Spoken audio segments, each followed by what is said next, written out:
อีกไกลปานใดเส้นทางอีกดนจะถึงเส้นใสบ่ง่ายเท่าใดกว่าจะเห็นความฝันให้เป็นจริงเมื่อยและท้อบางทีทุ่มเทมาแสนนานยังบ่ไกลเลยเมื่อฝันเดิมพันชีวิตความเวลาในใจเห็นให้ยอมแพ้ทุกสิ่งไปหมดแล้วอย่าแพ้เพราะใจอ่อนแอเพื่อฝันต้องสู้เข้าไว้ต้องเชื่อมั่นตัวเองและเชื่อว่าต้องสู้ไว้บอกว่าอุปสรรคจะขวางกันจากเท่าใดต้องเชื่อว่าใจเฮามุ่งมั่นและแกร่งเพียงใดต่อให้ฝันแสนไกลขอให้เชื่อในหัวใจ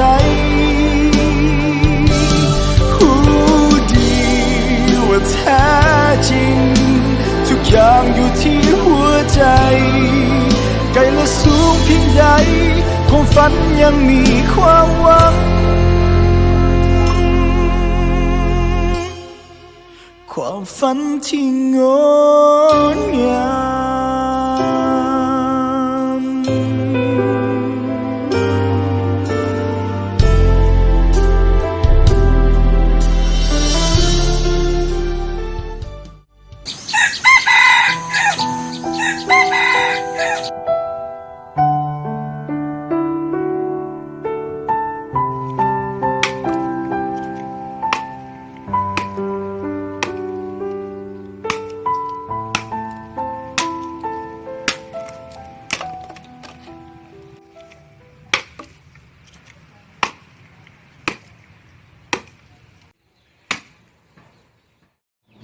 สร้างเลยลูกก็ยังจบแล้วมาได้ลูกอยู่ซ้อมเรียกเพราะลอกเวียกมันโมเมนต์ยังไงเด็กกันย้อนอย่างนั้นแหละพอจึงอยากให้ลูกไปซ้อมเฮ็ดเวียกโอ้ยเจ้าสีฟ้าไปใส่พ่อก็อยากให้ลูกแบ่งเบาภาระพ่อกับแม่แดโอ้ยเดี๋ยวสิปีซอกดอกอย่าว้าวไรลำคาญ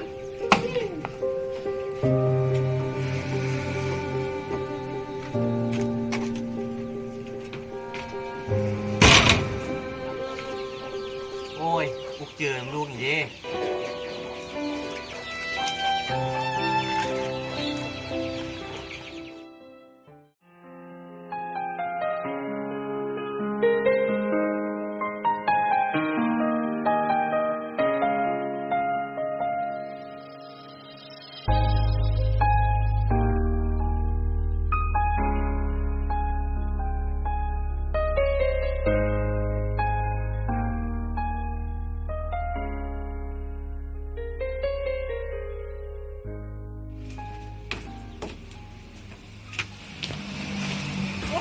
เจ้านี่ก็ได้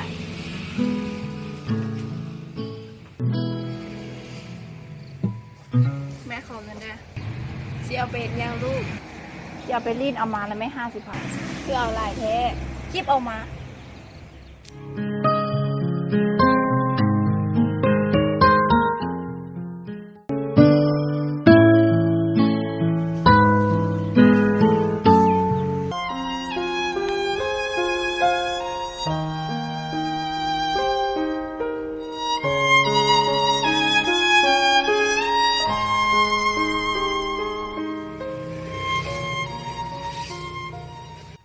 แก้วตาเดบ่ไปลิ้นน้ำเอื้อยวะบ่ลูกสิเห็นเรียกซอยแม่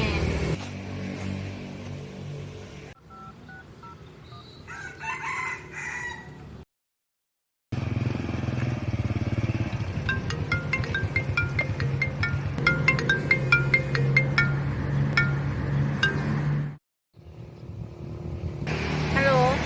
วิสัยกำลังชอบไปลินมาฮับแดโดย เ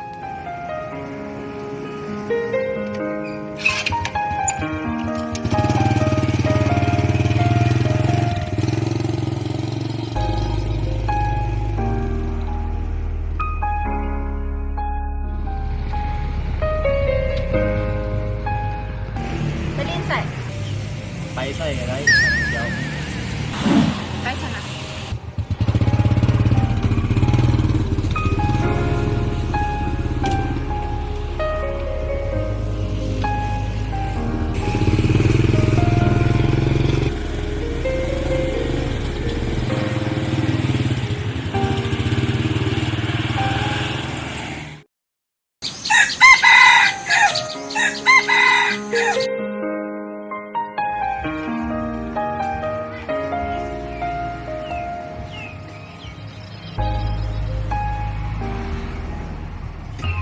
แม่ลูกไปโรงเรียนก่อนเด้อเอ้ยลูกเดบ่ไปโรงเรียนวะแล้วยังนอนก็ตื่นป่านนี้นะ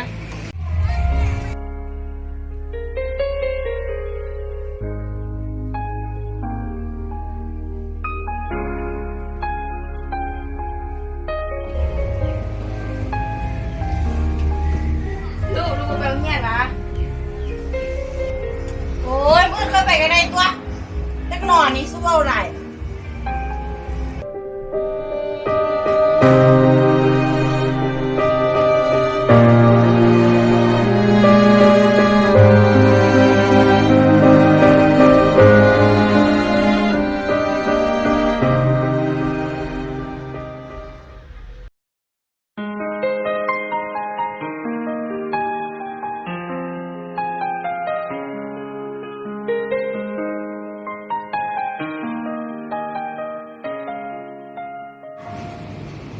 สบายดีทุกคนคณะห้องวันนี้ขาดจะคน สวัสดีอาจารย์น้องเข้ารายงานวันนี้คลาส2 คน ขาดไข่แดงวันนี้ คลาสเขาเองกันนะครับคน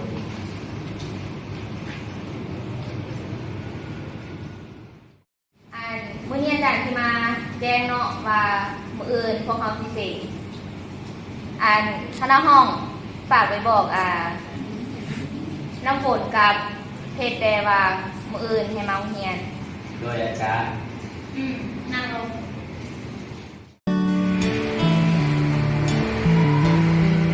เดี๋ยวตาแดงปักไปบอกเอ้ยเดี๋ยวปลามืออาจารย์บอกว่าซิเซ่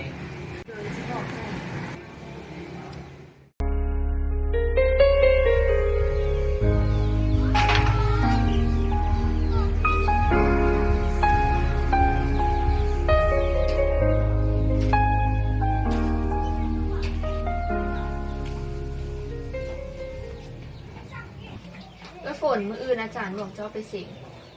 กูฮู้แล้วนะ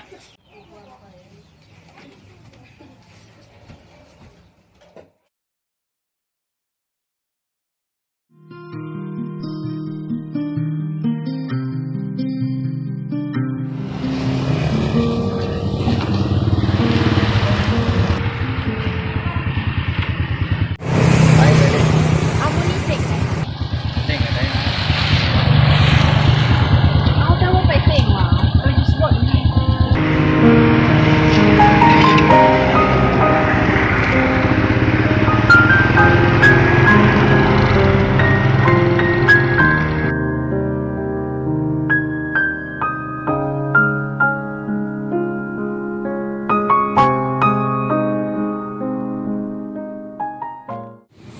คณะห้องรายงานเรียนมื้อนี้ผ่านจากคน สวัสดีอาจารย์น้องเข้ารายงานวันนี้คลาส2 คน แม่นไผ่ขาดวันนี้ คลาสนางน้ำฝนกับเข้าเพศ อ้าวขาดอีกละ เลย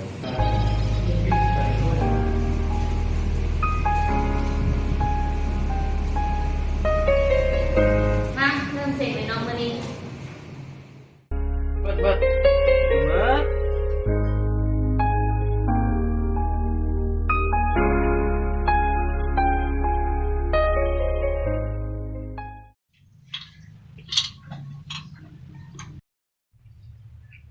เอาก้อนได้เลย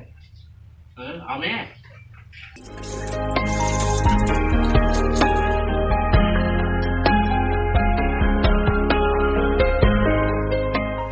โอ้ย กิน2 คนคือบุคักเว้ยโรงห้ากับซางดู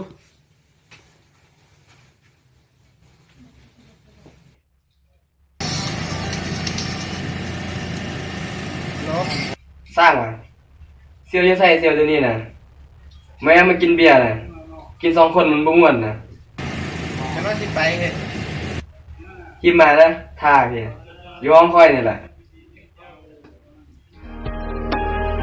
กินต้อง2 คนกินข้าวสร้าง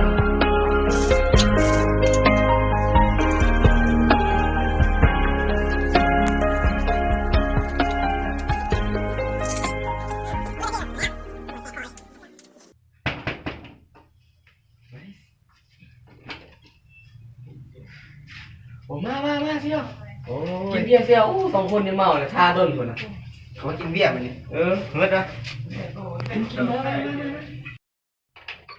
เสียไปเล่นไซมากหรอว่าท่าด้นไง โอ้ยไปรอเลี้ยงแถวนี้ล่ะ กินมัดเมาเลย โอ้คัก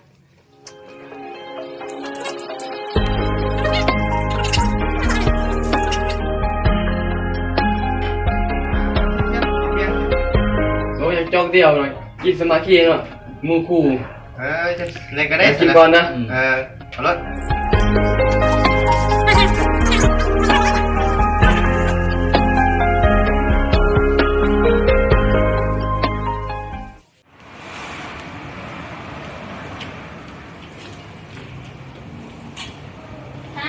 โดย อาจารย์ฝากหมายเชิญไปให้ผู้ปกครองของนางน้ำฝนกับเขาเพชรเลย โดยเชื่อไปห้าง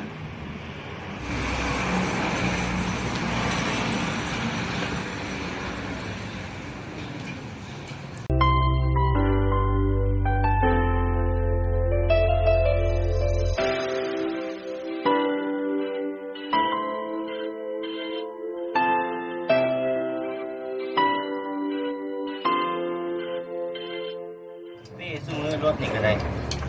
แปลงบ่ร้อนเนาะ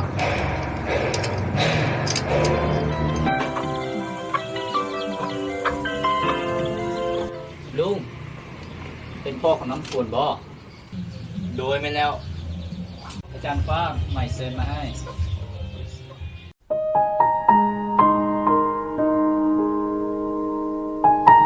ใจลูกหลายเด้อโดยกลับกันเด้อโดยก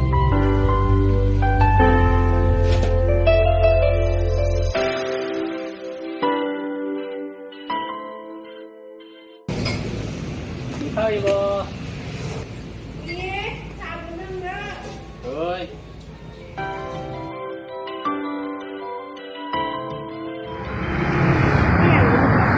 เรามีแม่เป็นบ่อาจารย์ฟ้าไปเสร็จแล้ว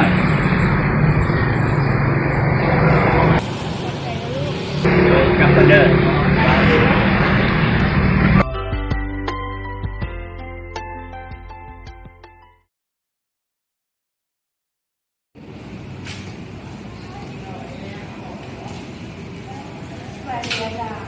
สบายดีแต่งานของอาจารย์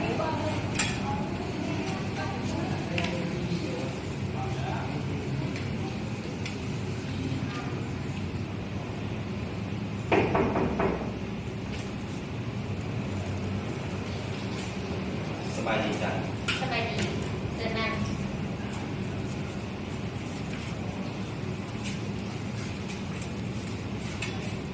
มื้อนี้เนาะทางอาจารย์ได้เชิญผู้ปกครองของชาวเพชรและกะนางน้ำฝนมา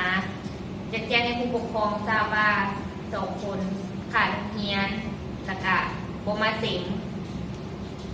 แล้วผู้ปกครองที่เฮ็ดแบบใด เพราะเขายังถามอาจารย์ว่าทางโรงเรียนนี้มีนโยบายอย่างไรบ่ ทางโรงเรียนเขาก็มีนโยบายคือการแบบถ้าบ่มาเสมกะถ้าตั้งใจเรียนกะมีให้สินคืน ก็อยากขอนำอาจารย์ให้ลูกเขาได้เสียงคืนได้บ่ ได้ทางโรงเรียนเขาก็มีนโยบายให้สินคืน แล้วยังถามเกี่ยวว่าสิเปลี่ยนสิแปลงบ่ โดยนอกจากสิเปลี่ยนสิแปลงอาจารย์ แล้วทางผู้ปกครองของทางเพชรเองเรียนอะไร ก็พยายามให้ลูกของข่อยเสียงคืนคือกัน แล้วทางเพชรเองสิเปลี่ยนสิแปลงบ่ โดยน้องก็สิเปลี่ยนสิแปลงเหมือนกัน ถ้าว่า2 คนสิเปลี่ยนสิแปลงอาจารย์ก็สิให้มาสินคืน โ โดยสิบอกให้ลูกของเปลี่ยนขอบใจอาจารย์หลายๆเด้อ ท่านกะมื้อนี้ก็บ่มีหยังเนาะกะเบิดเท่านี้ โดยขอบใจอาจารย์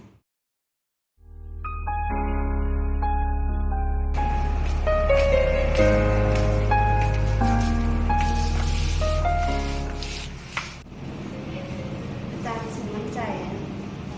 บ่เป็นหยังขอบใจหลายๆมีแต่ว่าให้ลูกเจ้าตั้งใจเรียนเอากับพอแล้ว โดยขอบใจซึ่งฝากมาขอกลับก่อนนะสักหน่อย โดย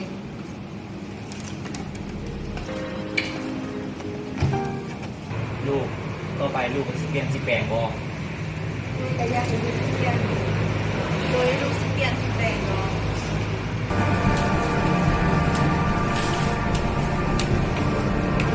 แล้วลูกของเจ้าแหละลูกคอยจะเป็นแบบนี้นะเอาจะมาพูดอย่างนี้คอยย้อนลูกเจ้าแหละเป็นในงานนี้จะเห็นในน้ำผู้ชายจะมาโทษลูกคอยเนี่ยโทษลูกตัวเองนะไปเมือง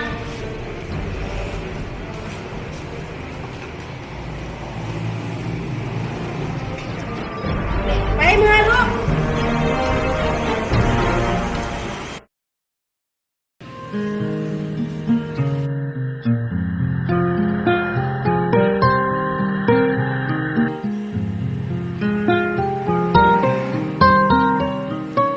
เพชรแม่มีเรื่องสิว่าลูก มีเรื่องอย่างนี้แม่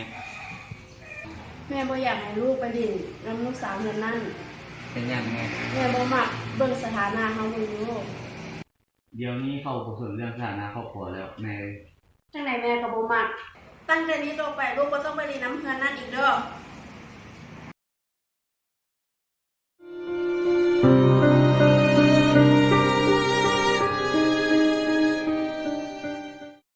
แม่มันเอ้ยเฮาสิเฮ็ดจังไดดีลูกสาวก็ส่งไปห้ามไปเรียนบ่ฮู้ว่าสิเรียนจบบ่ค่าแต่ให้ห้ามเรียนลูกชายก็เรียนจบมาผมไปสอบหาเวียกเฮ็ดกินแต่เหล้าแต่เบียร์เจ้าน้องคือช่วยกันบ่รู้เฮาสิเฮ็ดแนวใดข้อยยังเบิดแนวสิเฮ็ดแล้ว ข่อยก็บ่ฮู้คือกัน จังซั่นจะลองไปห้องลูกมันลงไป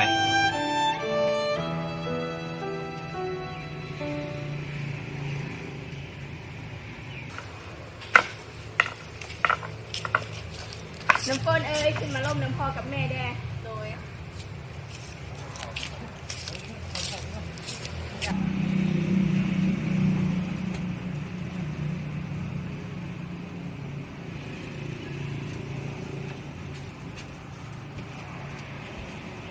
ที่พ่อมีอย่างชีบอกกับเฮา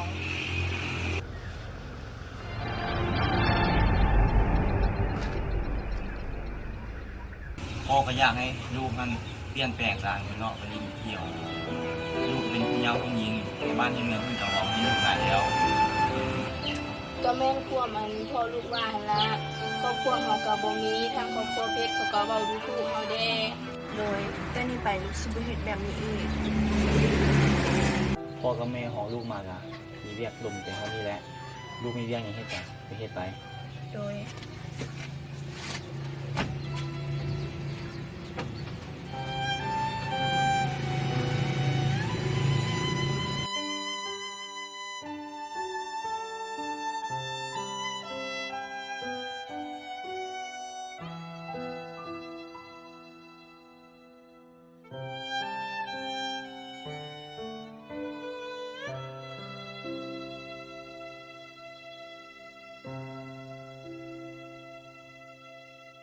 เว้าไรสำคัญ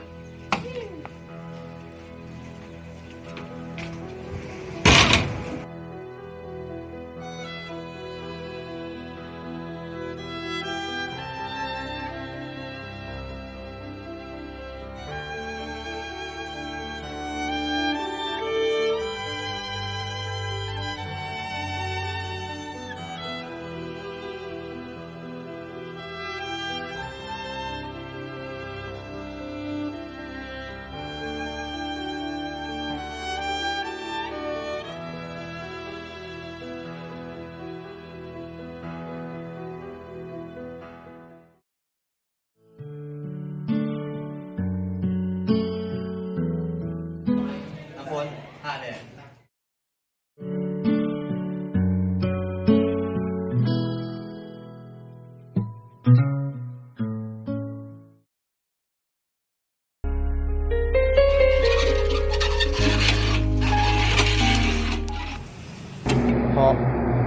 บ้านก็ดนแล้ว ลูกคิดว่าลูกสิไปสอบเวียกเฮ็ด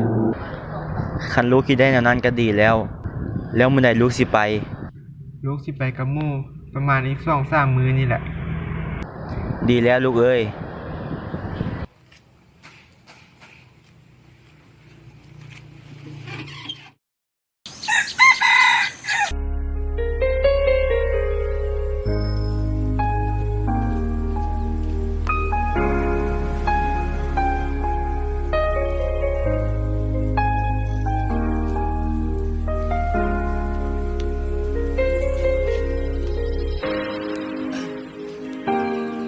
ลูกสิไปเลยเด้อ เดินทางปลอดภัยเด้อลูกไปฮอดก่อนอยู่เรียกแล้วโทรหาพ่อแม่เด้อ โชคดีนะลูกเด้อตั้งใจเฮ็ดเวียก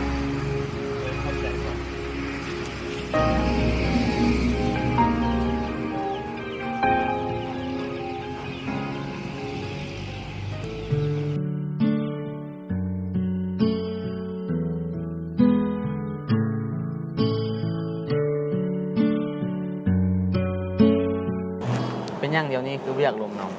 บ่ได้เป็นหยัง เดี๋ยวนี้เพิ่นคือเก่าเลย สิคือเก่าจังใดในแม่เพิ่นก็ว่ากับเขาวบันนั้นล่ะ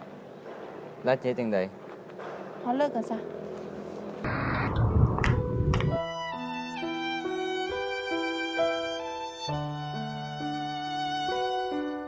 ย้อนลูกเจ้าแหละเป็นในงานในนี้จะเห็นในน้ำผู้ชายตั้งแต่นี้ต่อไปลูกก็ต้องไปในน้ำเงินนั่นอีกเด้อ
ฮัลโหลขอ ฮัลโหล ลูกสอบไปเฮ็ดได้แล้ววะ ลูกสอบเวียกเฮ็ดได้เลยเด้อแถวเมืองเฮานี่แหละ ตั้งใจเฮ็ดเวียกเด้อลูกเด้อ โดย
ฮัลโหลไอ้สร้างหว่ะ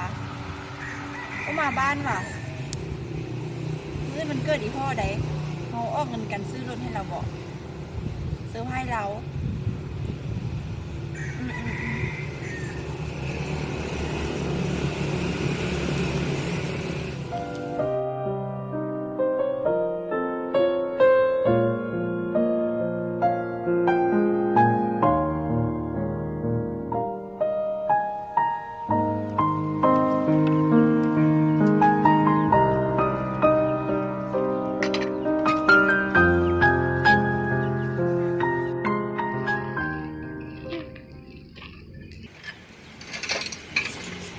ฝน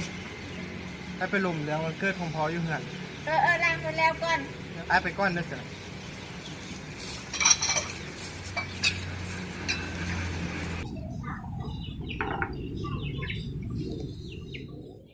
พี่พ่อแม่อยู่เหือน อีโมอีเมลแล้วอยู่หนองคุณนะว่าจะได้เรื่องสลดให้พ่อ ไอ้กับพ่อมีเลือดอยู่ เขาก็พอมีเงินเดือนเอาออกเงินกันคนละครึ่งเนาะ ไป ไปตอนนี้เลยบอกเศร้าเงินเด้อโดย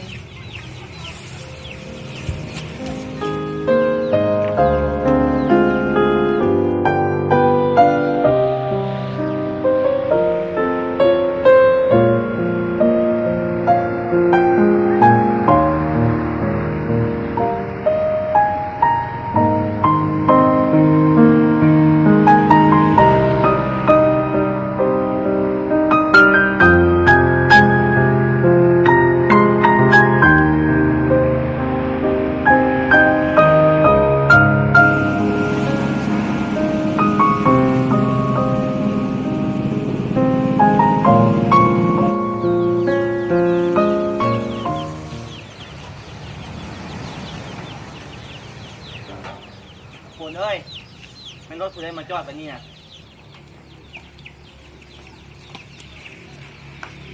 เอ้าสร้างลูกมาถึงผู้ใด มาเมื่อเช้านี้ วะ เอาไปไผ่มาส่งลูก ลูกจ้างรถมาเอง เอารถไผเนี่ยลูก คือรถที่ลูกรับเงินโคตรเก็บเงินซื้อให้พอ พอแล้วดีใจเด้ที่ลูกซื้อให้พอน่ะ โดย แม่ละภูมิใจน้ำลูก2 คนเด้มาให้กอดได้ โ